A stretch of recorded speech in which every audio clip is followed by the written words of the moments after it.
Hai, Assalamualaikum Ibu dan Ayah. Teacher Fatin di sini. Saya Nur Fatin binti Zainuddin, Ketua Pendidik bagi Pusat Anak Jinis Negara Langkawi. Saya berasal dari Johor. Saya pemegang ijazah sarjana muda pendidikan dalam bidang pendidikan awal kanak-kanak dan saya telah melanjutkan pelajaran ke peringkat ijazah sarjana pendidikan juga dalam bidang yang sama dari Universiti Pendidikan Sultan Idris. Saya memulakan perkhidmatan di PAJN Langkawi pada 11 Mac 2018 bersama Teacher Elisa dan juga Teacher Nas. Okey, dalam video ini saya akan menerangkan serba sedikit pengenalan pengoperasian PAJN Langkawi. Juga saya akan menerangkan tentang pengisian buku log. Juga saya akan memberi penerangan berkenaan dengan tata cara pemakaian kanak-kanak ke PAJN Langkawi. Stay tuned. Okey, hari pertama PAJN Langkawi beroperasi adalah pada 13 Februari 2018. Okey, PAJN Langkawi telah dirasmikan pada 18 Februari 2018 oleh Yang Amat Berbahagia Datin Sri Rosmah binti Mansur. Kuota anak pada tahun ini adalah seramai 83 orang termasuk 3 orang bayi yang kami terima pada Januari bermula dari umur 3 bulan hingga 5 bulan. Alright, seterusnya bilangan pendidik dan staf sokongan di PAJN Langkawi adalah seramai 11 orang pendidik dan 3 orang staf sokongan. Namun, suka untuk saya maklumkan bahawa 3 orang staf sokongan tersebut tidak menguruskan atau terlibat dengan sebarang aktiviti pengasuhan anak-anak. Okey, jadi sepenuhnya anak di bawah tanggungjawab pendidik. Okey, 3 staf sokongan ini hanya terlibat dalam kerja-kerja pembersihan di sekeliling di sekitar PAJN Langkawi. Okey, PAJN Langkawi terletak di bawah bahagian Jinis di Kementerian Pendidikan Malaysia dan para pendidik adalah merupakan lantikan dari Suruhanjaya Perkhidmatan Pelajaran. Jadi dari segi perjawatan dan penggajian kami adalah sama seperti guru-guru di sekolah biasa, di sekolah KPM. Okey. Seterusnya, saya akan terangkan tentang buku log. Buku log ni sangat penting dalam pengoperasian kami, ya, kerana ini adalah dokumen utama dan dokumen pertama yang akan disemak oleh pemantau jika mereka hadir memantau ke PAJN. Okey, selain daripada itu juga, jika berlaku sebarang kemalangan atau perkara tidak diingini hingga pihak berkuasa datang ke PAJN, dokumen pertama yang pihak berkuasa akan semak adalah buku log. Jadi tolonglah jaga buku log anak-anak, ibu dan ayah sebagaimana ibu dan ayah menjaga IC ibu dan ayah. Okey, jadi buku log ni kita boleh gambarkan seperti IC lah. Pagi kena bawa dan pulangkan kepada pendidik, petang kena bawa pulang dan isikan maklumat yang sepatutnya. Okey. Jadi gambar tadi tu, gambar apa?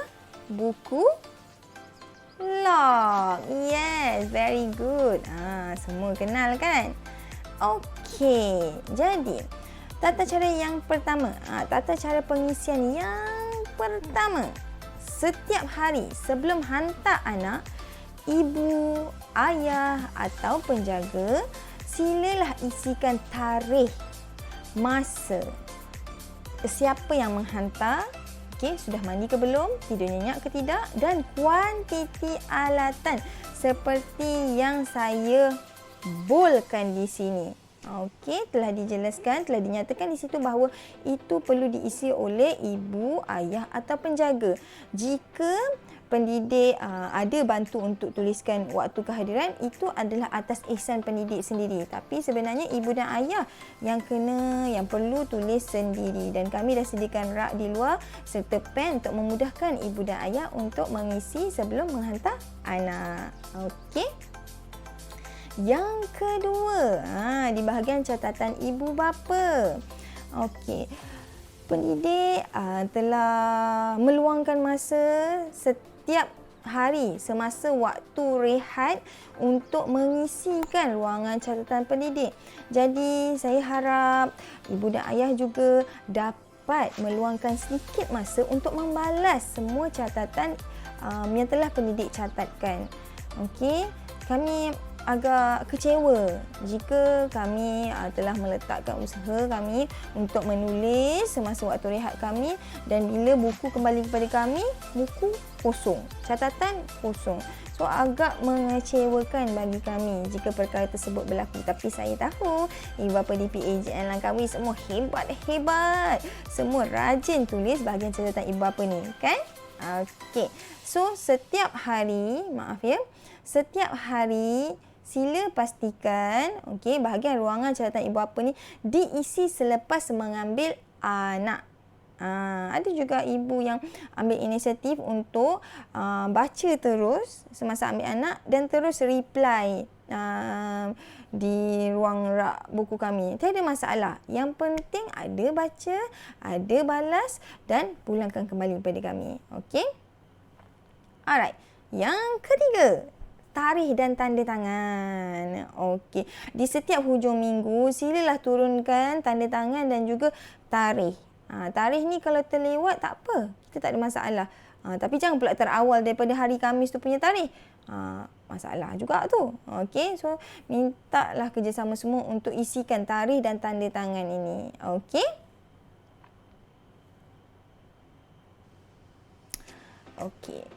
Seterusnya, maafkan saya.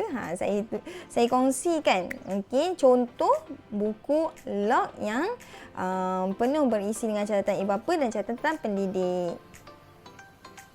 Okey, seterusnya kita akan pergi ke tata cara pemakaian kanak-kanak ke PAJN Langkawi. Jadi pada paparan ini ibu dan ayah boleh nampak t-shirt PAJN. Okey. Warna lengan adalah mengikut kelas umur. Okay. T-shirt PAJN ini perlu dipadankan dengan track bottom. Okey, bukan skinny, bukan legging, bukan seluar jeans. Okey, dan t-shirt PAJN ini wajib dipakai setiap pagi. Jadi, setiap hari hadir ke PAJN wajib pakai t-shirt PAJN ini.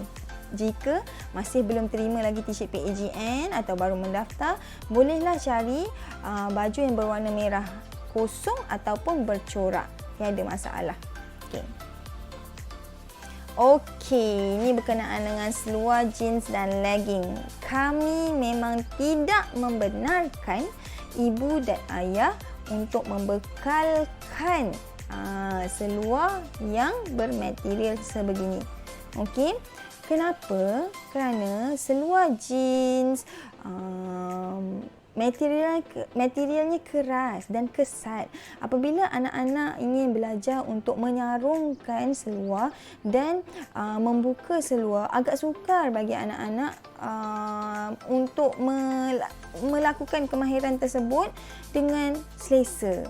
Lebih-lebih lagi mereka masih memakai pampers, jadi mudah untuk seluar jeans itu tersangkut di bahagian pampers mereka. Begitu juga dengan legging bagi anak-anak perempuan.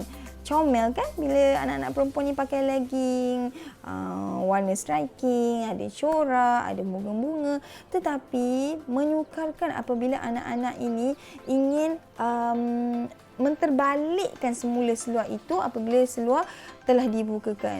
Jadi kedua-dua jenis seluar ini memang kami ban, kami tidak benarkan bawa ke PAJN.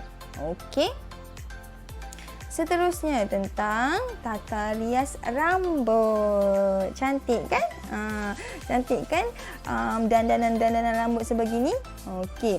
Kami faham ada sesetengah ibu yang kreatif dan mempunyai mungkin masa yang panjang pada waktu pagi untuk menata rias rambut anak-anak perempuan. Tetapi perkara ini akan memberi kesukaran dari pihak pendidik kerana apabila tiba waktu mandi, kami perlu buka ikatan dandan-dandan yang banyak ni.